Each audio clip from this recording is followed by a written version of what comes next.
Oi, gente, tudo bem? Muito obrigada por vocês estarem aqui com a gente em mais uma edição do Mais Vôlei, por favor, um programa que visa a discutir o vôlei além dos jogos. E antes da gente começar a nossa discussão aqui sobre o Campeonato Sul-Americano, eu queria agradecer, Cacá e eu, né, Cacá? Sim. Agradecer a todos vocês que responderam a nossa pesquisa, muito obrigada mesmo, a gente já está analisando tudo e já vamos colocar algumas sugestões de vocês nas próximas edições. Isso aí, obrigado pela colaboração. E até por esse agradecimento, eu conversei com o pessoal da loja Saque Viagem, eu também faço parte da loja Saque Viagem, e queria disponibilizar aqui para vocês um cupomzinho de desconto agora para o mês de setembro, em forma de agradecimento por toda essa participação na nossa pesquisa. O cupom de desconto para quem comprar na loja.saqueviagem.com.br é mais vôlei, por favor, no valor de R$10. Espero que vocês gostem. Vamos começar então, Cacá? Vamos embora. Vamos começar, porque tem bastante coisa aqui pra gente discutir. Primeira coisa, o Campeonato Sul-Americano Feminino acabou. Acabou e mais uma vez deu Brasil, mantivemos a hegemonia, isso é importante. A gente tinha muito medo, né, Vanessa, que isso acontecesse, mas a gente sabia que ia ser tranquilo. Até a gente cantou a bola, né? Que só se tivesse algum problema muito grande o Brasil deixaria de ganhar. Só se tivesse uma tragédia, né, Cacá? E a gente meio que acertou as posições. Apostou na Colômbia, segunda posição, e a briga entre Peru e Argentina pela terceira. A Argentina acabou optando por ir com um time mesclado, né? Mais para B do que para A, e aí foi complicado. Acabou perdendo até a disputa do bronze. Mas antes da gente começar a falar efetivamente dos jogos, vamos falar de estrutura do Campeonato Sul-Americano. A gente brinca, né? Às vezes a gente brinca, compara muito com o Campeonato Europeu. Claro que não é tão justo por conta de economia. A economia forte está na Europa, América. Aqui tem muitos países que trabalham o vôlei mais por amor. E o Peru, pela tradição, né, valoriza muito o voleibol, mas tem dificuldade, logicamente, para construir estruturas como essa, né, Vanessa? Olha essa estrutura, Cacau. O Campeonato Sul-Americano Feminino foi disputado em Cajamarca, no interior do Peru. E olha que ginásio maravilhoso. Ouso dizer que era mais bonito que o dos Jogos Pan-Americanos de Lima. Exatamente. Uma estrutura bem bacana, ginásio grande.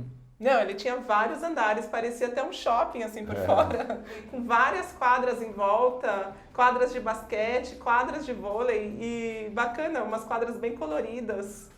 A gente aqui no Brasil não está tão acostumado a ver quadras assim nessas cores. É um complexo esportivo que serve para várias modalidades, né? Eu tive a oportunidade de ir num sul-americano em Bogotá, conhecer também o centro de treinamento da Colômbia, né? E várias modalidades utilizavam um potencial que hoje o voleibol está desfrutando lá com o Rizola.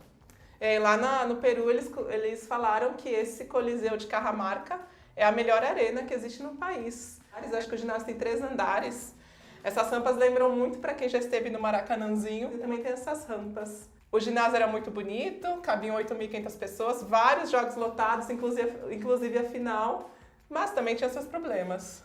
Sim, né? Afinal, deu pra gente ver a dificuldade das jogadoras de manter o aquecimento, né, Vanessa? Não, a gente até viu, né, Cacá, no Pan de Lima, a gente comentou muito sobre a segunda pele que elas estavam usando. Em Cajamarca, elas usaram uma camisetinha. A Sheila chegou a usar legging, era tudo uma roupa térmica, porque ela estava fazendo muito frio. Muito frio. Na noite da decisão, 6 graus de temperatura, né? Ainda com o vento batendo encanado dentro do ginásio. Não deve ter sido fácil, não.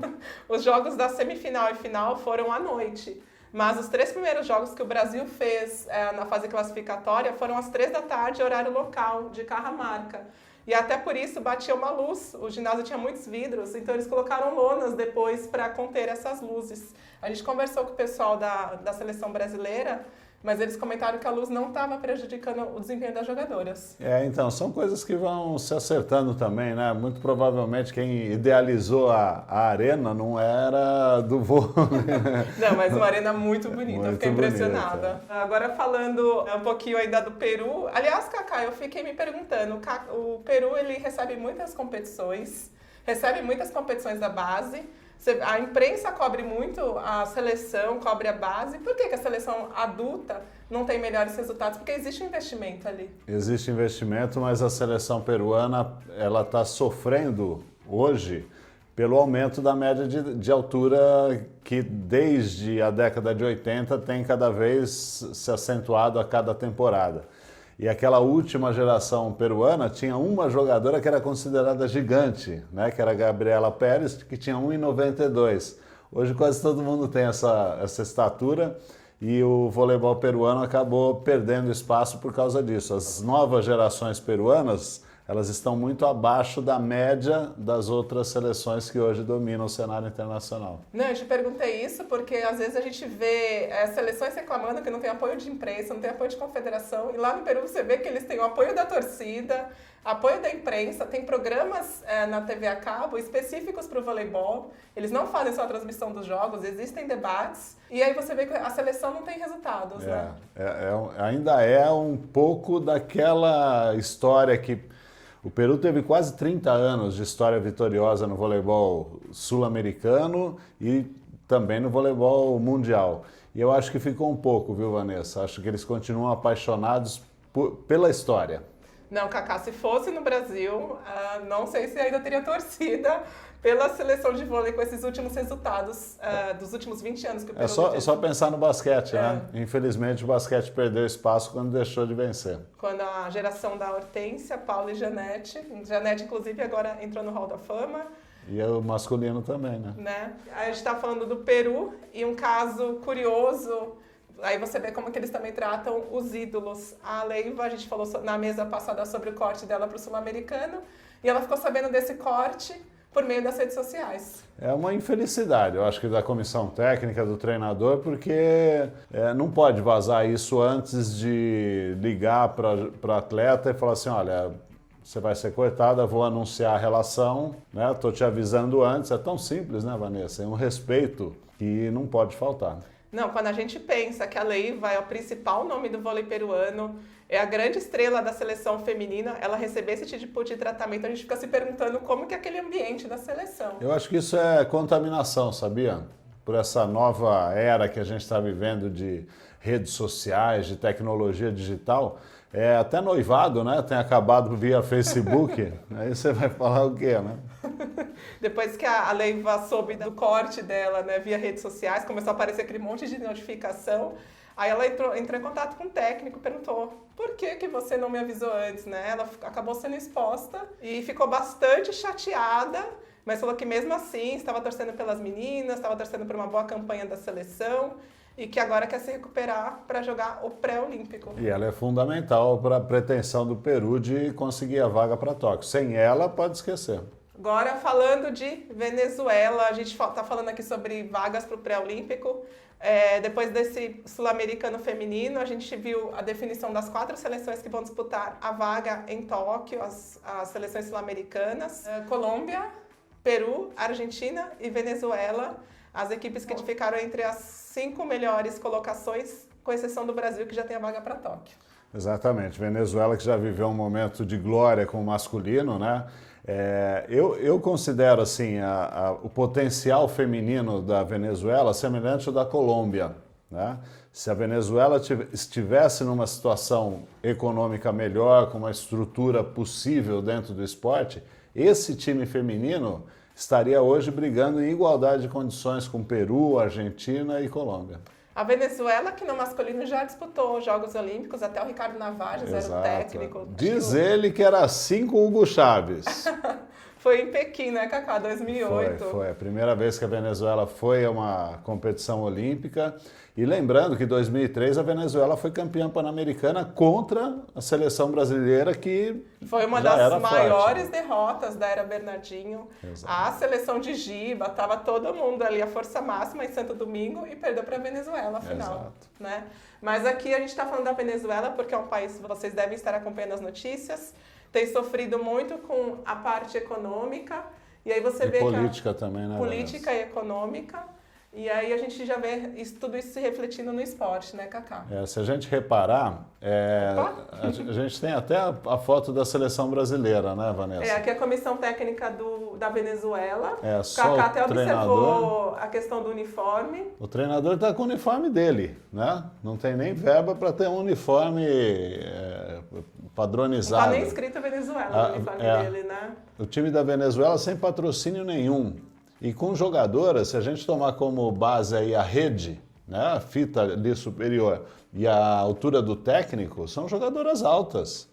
E não tem, infelizmente, condições de treinabilidade para poder disputar um sul-americano adequadamente. Aqui, Cacá, uma foto do jogo da Venezuela contra a Argentina, aliás, um jogo que foi do grupo do Brasil, a comissão técnica da Argentina, a comissão técnica da Venezuela.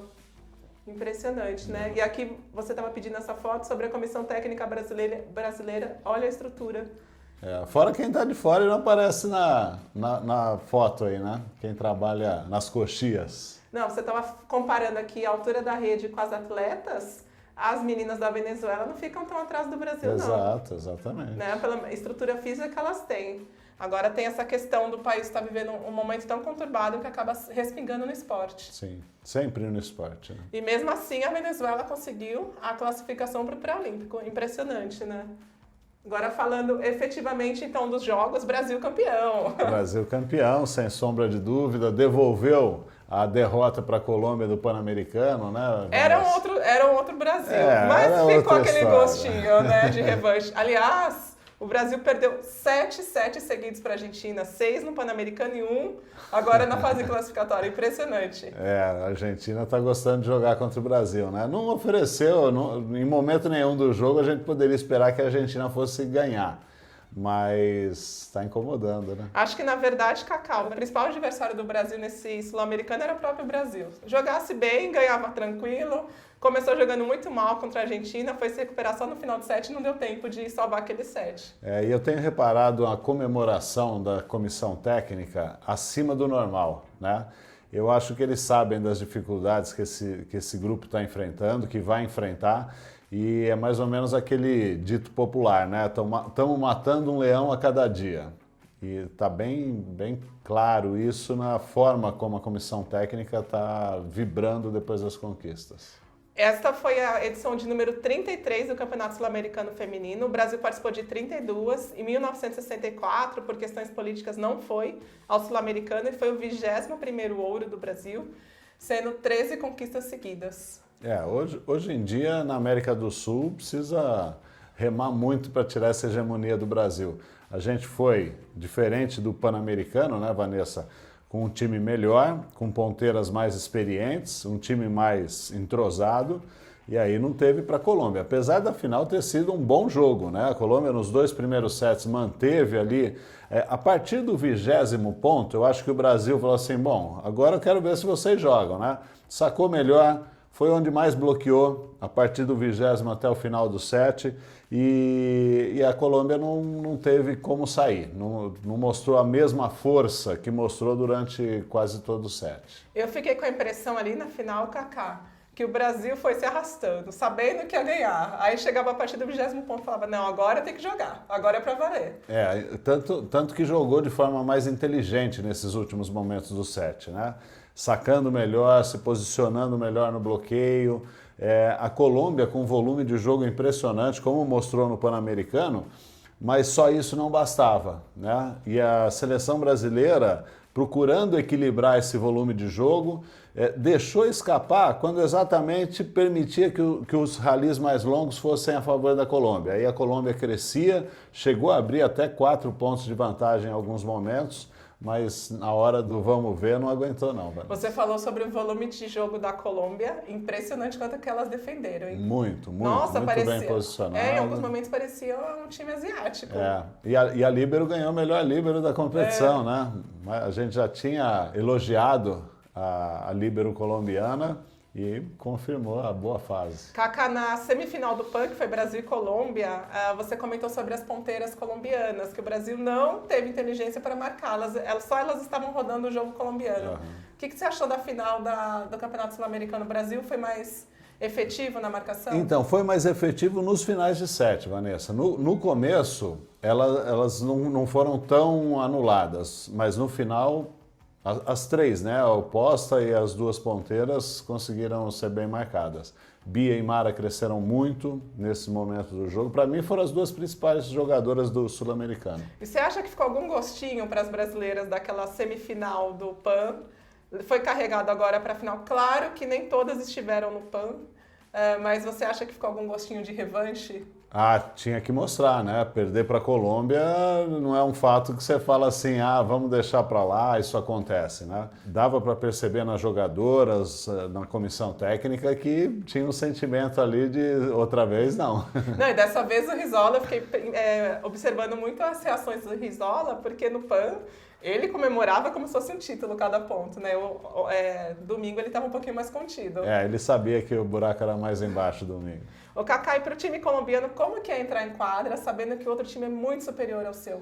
Como que você trabalha essa mentalidade? Não, tem que jogar o que é capaz, né? Eu acho que o maior desafio de um time como a Colômbia diante da seleção brasileira numa final de Sul-Americano é jogar o que nós podemos jogar. E aí o resultado que vier, né, é decorrência disso. Acho que tem que sair de quadra o time colombiano com a cabeça erguida, está fazendo uma temporada espetacular e se a Argentina bobear, pode ficar sem a vaga nos Jogos Olímpicos. A gente estava falando muito sobre entender como que está o atual cenário do vôlei feminino na América do Sul após o PAN, mas não deu para entender porque a Argentina não foi com força máxima e o Peru ficou sem a Leiva. É o problema desse excesso de competições, né, Vanessa? Daqui 2 semanas o Brasil já está no Japão jogando a Copa do Mundo, tem gente treinando em Saquarema, tem gente que está descansando, tem gente se recuperando de contusão, joga com o time A, joga com o time B, pega gente do time C.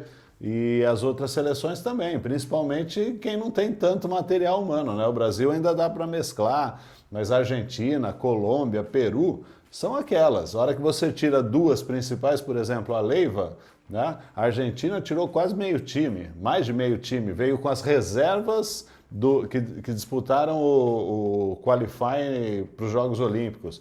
Então não consegue manter o mesmo nível, né? Ou são aquelas 6... ou não tem time. Kaká, e você já introduziu aqui a Copa do Mundo. A gente não vai se aprofundar agora na Copa do Mundo. Vamos nos aprofundar na próxima edição do Mais Vôlei, por favor. Mas já adianto que o Kaká participou de uma Kaká? Uma Copa do Mundo. E comentou que é um campeonato dificílimo. Dificílimo, você muda de cidade, você joga um jogo depois do outro. O dia que seria de descanso é de viagem, né? Então é bem cansativo, são 12 equipes, 11 jogos. Não é fácil, não. Não, você até falou comigo uma vez que as meninas se tratavam de madrugada para jogarem no dia seguinte. Ah, sim. Várias vezes. O trabalho do fisioterapeuta é de madrugada, né? Porque acaba o jogo, às vezes, meia-noite, a gente vai jantar e essas meninas precisam estar prontas para o dia seguinte para jogar novamente. E não é jogo fácil, né, Vanessa? A estreia do Brasil feminino contra a Sérvia. Então, a recuperação do primeiro para o segundo jogo já vai ser difícil. A adaptação ao fuso. É complicado. É bem complicado. Agora, mas falando novamente ainda sobre o sul-americano, Kaká, sobre a final Brasil e Colômbia, o que você destaca de positivo no Brasil? Então, eu acho que, para mim, as 2 centrais foram as melhores do Brasil no campeonato, né? A Bia e a Mara ficaram um pouco acima das demais. A hora que precisou, foram elas que definiram, tanto atacando quanto bloqueando. E o Brasil, acho que você falou, parece que sabia que ia ganhar, né? Eu acho que o Brasil, ele teve momentos de coragem, né? De falar assim, espera, agora nós vamos nos impor. E isso aconteceu no final dos sets. Se não tivesse tido esse comportamento, acho que a Colômbia teria vencido ali 1 ou 2 sets. Eu senti que o Brasil começava muito em marcha lenta. Exato. Né? O jogo até ficava muito parelho. Aí lá pelo 18º ponto, elas falavam, não, agora vamos jogar, que agora a gente precisa se distanciar para chegar logo ao 25º ponto. E do outro lado da quadra, a Colômbia também sentiu. Para fechar o set, o time todo jogou abaixo do que vinha jogando. E aí a gente vê, né, a diferença dos times. A partir do 20º ponto, quem que joga e quem que não erra. Exato. Para mim, essa é a hora. Tem atacante que ataca bem até o 20º ponto, né, Kaká? Até o 20º é mole. É uma maravilha. E você estava falando sobre a questão como o Brasil tem jogadoras para suprir esse excesso de competições. Se a gente for ver na final, jogaram Roberta, Lorene, Drusila, Amanda, Leia, Mara e Bia. É um time que poderia ser considerado reserva quando estiverem aí... Gabi, Natália, Tandara. Exato, Tandara, quem sabe a Fabi, né? Tem uma Thaísa que já revelou essa semana que gostaria de voltar. Ano que vem, outras devem voltar. A gente também vai falar sobre isso na próxima edição do Mais Vôlei, por favor, né, Kaká? Exato. Mas assim, se a gente colocar na mesa todas que estariam aptas a jogar na seleção, talvez esse fosse um time de reserva. A gente tem quase o time campeão olímpico em 2012. E sobre a Colômbia, você tinha elogiado muito o desempenho delas no PAN. O que você achou delas no Sul-Americano? Eu também achei muito positivo, conseguiram chegar à final novamente, 2 finais seguidas de Sul-Americano. Mostra que a Colômbia está se estabelecendo como segunda força do continente, não num domínio absoluto, como foi em outras épocas com o Peru, até a Argentina por um tempo muito breve. Mas a Colômbia está se destacando, e se esse país começar a gostar de jogar voleibol, vão surgir mais atletas, e aí eu acho que elas podem, não desbancar o Brasil, né? Mas se firmar como segunda força. É um trabalho muito a longo prazo. Muito, muito. Eu não digo nem muito a longo prazo, mas é um trabalho que pode ter 10 anos. 10 anos você pode estabelecer um domínio. Porque hoje, Cacá, a gente está falando em nível sul-americano, mas a Argentina, a Colômbia e Peru em nível internacional, elas não conseguem jogar contra as grandes forças. Exatamente, por causa da estatura, né? Esse time da Colômbia é ótimo taticamente, em termos de habilidade, mas tem uma dificuldade, não conseguiram parar a Mara e a Bia pelo meio de rede, né? Então, aí o negócio aperta. Não, se a gente lembrar de Thaís e Fabiana, até recentemente jogaram na seleção, tinham mais... Não, Fabiana ainda está, né? Tem mais de 90, ou em 93 e 96. Então, são mais altas ainda que Mara e difícil. Bia. E a Colômbia, Cacá, que vem de 3 pódios consecutivos, isso é muito significativo para o trabalho do Antônio Rizzola. Na Copa elas ficaram em terceiro, no PAN em segundo e agora a Sul-Americana em segundo. Sim, não são tantos brasileiros que conseguem desenvolver bons trabalhos no exterior. Mas a gente tem aí o Rizzola que tem que dar os parabéns, né? Marco Aurélio na Turquia. Hoje a Turquia é forte porque o Marco Aurélio começou a estabelecer um trabalho sério com as seleções. E aí o Guidetti está colhendo lá um pouquinho do trabalho do Marco Aurélio. Aqui Brasil e Argentina, Drusila atacando. Por que a gente colocou essa foto, você sabe, Cacá? Me explica, explica para eles também. O Brasil perdeu um set nesse Sul-Americano. Verdade. 20 anos depois de 10 edições, caiu esse recorde brasileiro. Se bem que ganhou o jogo, Ganhou né? o Para mim é jogo. importante isso, mas a Argentina mostra que está gostando de jogar com o Brasil. Isso que é perigoso, Vanessa. Essa questão da hegemonia, eu sempre falo que é importante manter o respeito, né? Então, eu não perco de você. Posso estar com dificuldade, posso estar sem uma titular, sem a levantadora, mas eu não perco de você. Você vai ter que inventar uma maneira para ganhar de mim. E enquanto isso se mantiver, o outro time entra menor. Agora, quando fala assim, ganhei uma, ganhei duas, posso ganhar, vou com o time reserva, ganho um set, aí a confiança aumenta e o time joga mais do que normalmente joga. É a tal do respeitar a camisa, do tamanho da camisa. A Argentina, apesar de ter tirado 7 do Brasil, a única seleção que tirou 7 nesse Sul-Americano, acabou em quarto, perdeu na disputa do bronze para o Peru. Eu estava acompanhando esse jogo e, nossa, a seleção peruana comemorou como se fosse medalha olímpica ali, o 3º lugar. Sem a Leiva, eu acho que foi uma grande vitória. E o ginásio lotado, torcendo muito por elas. A gente sempre fala aqui da paixão do peruano pelo vôlei feminino, né, Cacá? Em Cajamarca a gente viu isso muito aflorado. Não, merecido, acho que pelo esforço. Agora também falando sobre levantadoras. A Macris parecia titular absoluta até o início do Sul-Americano, mas ali nos últimos jogos o Zé Roberto testou Roberta como titular. É aí que a gente não sabe o que está passando na cabeça do Zé Roberto, né? Porque normalmente o que poderia acontecer, né? Macris é minha titular, vou deixar a Roberta jogar os primeiros jogos e termino a competição com a Macris, né? Semifinal, final é a titular. E foi exatamente o contrário. Mas a Macris terminou quando o torneio. Quando o bicho pegou, ele voltou com a Macris. Foi a Macris que voltou, né? Mas a gente até perguntou pro Zé Roberto, né, para a comissão técnica, se a Macris estaria machucada ou se tinha sido uma escolha técnica. Ele falou que foi uma escolha técnica. Então, se foi técnica, alguma coisa é o momento não de tava... testar também.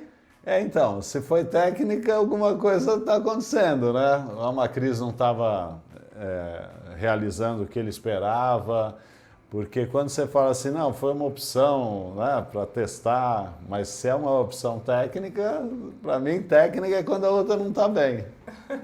O que eu quis dizer É que não foi questão de lesão da Macris. Sim, eu entendi.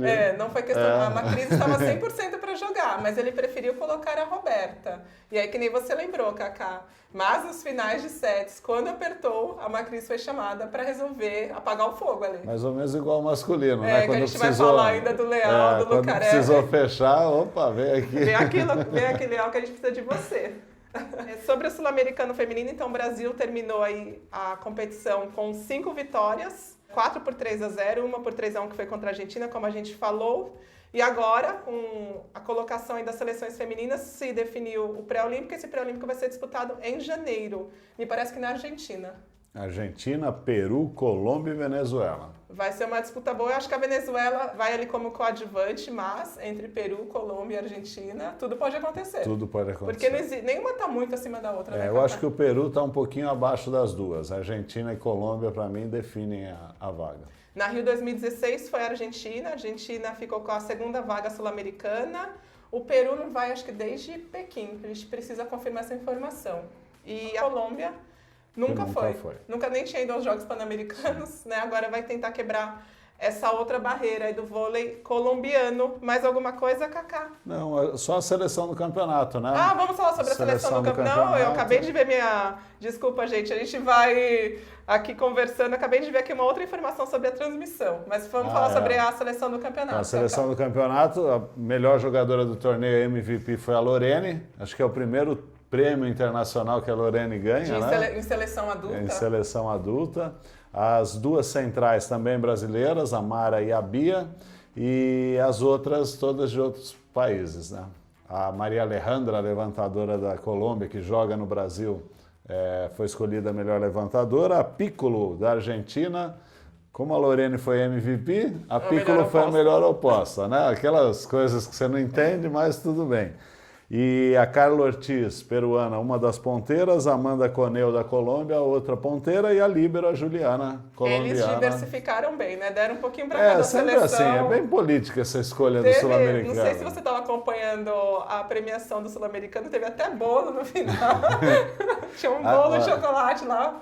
Aniversário de alguém. Eu acho que o sul-americano só perde para Norseca nessa politicagem da escolha da seleção. Não, tem o Japão também, né? Sempre tem o MVP do Japão quando elas cediam as competições. Mas a gente ainda não vai se despedir porque nós temos ainda um assunto aqui a comentar sobre transmissão. Muita gente ficou aflita, né, Vanessa? Queria a transmissão por uma televisão brasileira e acabou não acontecendo. E a gente fica pensando, né, Kaká? A principal seleção da América do Sul quem é? Brasil. Principal economia, principal força e não teve transmissão em TV. Não, e também, né, a gente está vivendo um problema econômico no vôlei brasileiro que a seleção é o carro-chefe. Então, se a gente não tem a transmissão dos jogos da seleção, isso acaba refletindo sempre nos clubes, né? Aí o que aconteceu, Kaká? Brasil e Equador, estreia do Brasil no Sul-Americano, não teve transmissão. As redes sociais da Confederação Brasileira e da Confederação Sul-Americana foram atacadas pelo público brasileiro, assim, todo mundo se perguntando por que não ia ter transmissão dos Jogos do Brasil. E aí a Confederação correu para conseguir o streaming, para transmitir depois os jogos da seleção a partir da segunda partida. E aí eles conseguiram uma parceria com a Prefeitura de Cajamarca, a Cajamarca conseguiu uma parceria com a TV local e aí conseguiram fazer esse streaming. O primeiro jogo, Brasil e Equador, então não teve transmissão. O segundo, Brasil e Venezuela, foi uma transmissão via YouTube. Aí a detentora dos direitos do campeonato reclamou e aí a Confederação passou a transmissão para o Facebook. Aí que está o problema, Vanessa. Sessão corneta. A hora que você tem um acúmulo de competições, que os times vão mesclar jogadoras, jogar com time B, com time C, com Belinha, né? O voleibol é um produto. Eu preciso vender essa caneca do jeito que ela está aqui. Né? Se eu for vender a caneca, ela tem que ter a alça, ela tem que ter essa cor, ela tem que ter esse desenho, o tamanho. Aí a televisão compra o quê? O produto. Aí você chega e entrega essa caneca sem a alça, toda quebrada, toda trincada. A televisão não quer. A televisão fala assim, desse jeito eu quero um produto bom. Você tem condições de me oferecer um produto bom, você não oferece? Como é que eu vou comprar? É para pensar. A gente já vem batendo nessa tecla faz tempo, né, Vanessa? E não é conversa vazia. É sério o negócio. Então tem que ter competições com os principais times. O Brasil tem que ir com o que ele tem de melhor. Agora não pode jogar Liga das Nações, Qualifies, Pan-Americano, Sul-Americano, Copa do Mundo. Amistoso. Amistoso para lá, para cá, na Patagônia, no Xingu. Não dá, né? Não, a gente aqui que é um micro-organismo do vôlei, a gente não consegue falar, por exemplo, a gente não vai conseguir falar nessa edição sobre o Campeonato Paulista que começou. Sim, já Campeonato começou, Mineiro já está que rolando. começou, porque é tanta competição uma em cima da outra que a imprensa não consegue trabalhar bem as competições e quem perde é o vôlei. É isso mesmo. O Campeonato Paulista faz anos que a imprensa não dá espaço.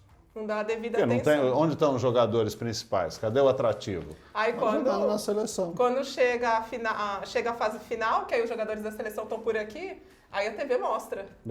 Né, Cacá? Mas a gente colheu informações sobre essa questão da transmissão do Sul-Americano. O que nos explicaram foi: o Sul-Americano tinham 2 emissoras transmitindo, uma para a América do Sul, que era a DirecTV, só que a DirecTV não está no Brasil, e no Peru estava a Movistar, responsável pelos direitos.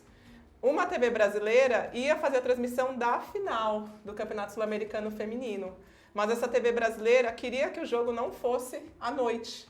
O jogo, a final do Sul-Americano Feminino começou às 8 da noite aqui no Brasil. Mas isso no último momento, né, Vanessa? Isso. Na hora da final, depois que muita gente reclamou. Aí não dá. Exatamente. Só não houve um acordo, Cacá, porque a TV brasileira queria que a TV peruana mudasse a grade dela. Com o Parapan acontecendo. Exatamente, com o Parapan acontecendo e a TV peruana investindo na transmissão. A TV brasileira falou, olha, eu gostaria de transmitir, mas preciso que esse jogo mude de horário. A TV peruana não aceitou, porque conflitaria com a festa de encerramento do Parapan, que aconteceu em Lima. Ou seja, um evento enorme dentro do Peru. E aí, por causa desse imbróglio todo, a Confederação Sul-Americana foi atrás do streaming. É complicado, né? Muita coisa acontecendo aí quando devia ser mais simples. Exatamente. Bom, de qualquer forma o Brasil ganhou bem, não jogou tão bonito, mas ganhou, né, Cacá? Acho que aliás, a final até foi um jogo um pouco feio, muitos erros, 21 erros do Brasil para 3 sets é muita coisa, 15 erros da Colômbia. Não foi um jogão, não. Né? Jogou para ser campeão e foi. Jogou para ser campeão e agora, na próxima edição do Mais Vôlei, por favor, vamos falar de Copa do Mundo, que agora é o foco da seleção feminina. Aliás, a última competição do calendário internacional desse ano. E importante, porque vale para o ranking. Vale rankings, as grandes forças do vôlei europeu, o vôlei americano vão estar no Japão. E aí a gente vai ter também entender um pouquinho como está esse cenário internacional, né, Cacá? Sim, algumas das seleções vão com a equipe completa e o confronto Brasil e essas equipes vai ser importante para a gente saber como que a gente está. Até porque na Vienna, que foi o último campeonato assim, de encontro de grandes seleções mundiais, a gente não teve todas as seleções com força A. Exato. Né? Então, na próxima edição do Mais Vôlei, por favor, a gente vai falar sobre Copa do Mundo, na próxima edição da próxima semana. E no próximo bloco, a gente vai falar sobre a edição masculina do Campeonato Sul-Americano. Também vem aí o desafio da seleção de manter essa hegemonia continental, que é mais difícil por causa da Argentina masculino. Que também a gente vai esperar para ver se a Argentina vem com o time principal. Se você gostou desse nosso bate-papo, comente, compartilhe com seus amigos, curta aqui o nosso vídeo. Muito obrigada pela audiência de vocês. Até o próximo bloco. Tchau, tchau.